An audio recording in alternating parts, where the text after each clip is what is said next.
Si Amélie Adamo a longtemps été présentée comme étant la fille de Salvatore et Nicole Adamo, au même titre que les deux autres enfants du couple, Anthony et Benjamin, il s'avérait en fait que ce n'était pas le c'est par l'intermédiaire d'une biographie du chanteur publiée en 2003 que le secret est révélé au grand. En réalité, Amélie Adamo est le fruit de l'union entre Salvatore Adamo et une comédienne d'origine allemande baptisée Annette Hall. Ces derniers ont vécu une histoire d'amour qui a duré pas moins de 9 ans.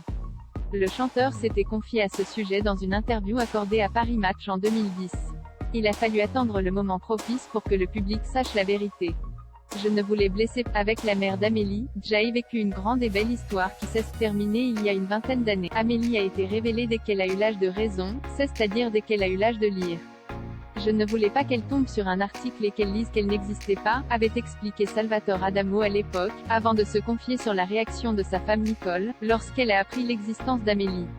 Au début, elle n'était, et puis, avec philosophie, elle l'a. Aujourd'hui, Amélie vient à la maison et Nicole adore la façon dont elle chante, avait révélé le musicien Amélie Adamo. Le plus compliqué était d'avoir un père chanteur, célèbre pour rappel. Salvatore Adamo a été victime d'une hémorragie cérébrale en 2004, qui avait failli lui coûter la vie. Un drame qui a soudé sa famille, mettant par la même occasion un terme aux antagonismes du passé.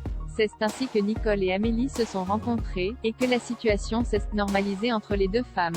Par la suite, Salvatore Adamo a réalisé son rêve en chantant avec sa fille. Cette dernière interprète un duo avec lui sur son album baptisé De toi à moi, Polydor Universal, sorti en 2010.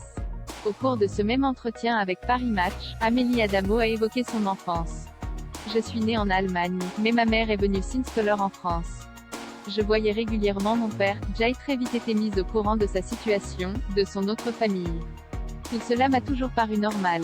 Le plus compliqué était d'avoir un père chanteur, célèbre, a-t-elle expliqué. À l'époque où le livre est sorti, j'étais aux États-Unis, loin du tumulte. Cela n'a rien changé. J'ai eu beaucoup plus peur quand mon père a eu son accident cérébral. J'ai très mal vécu son hospitalisation. Quand je suis entrée dans sa chambre, je me suis évanouie. Les médecins ont mis 20 minutes à me réanimer, a également ajouté Amélie Adamo.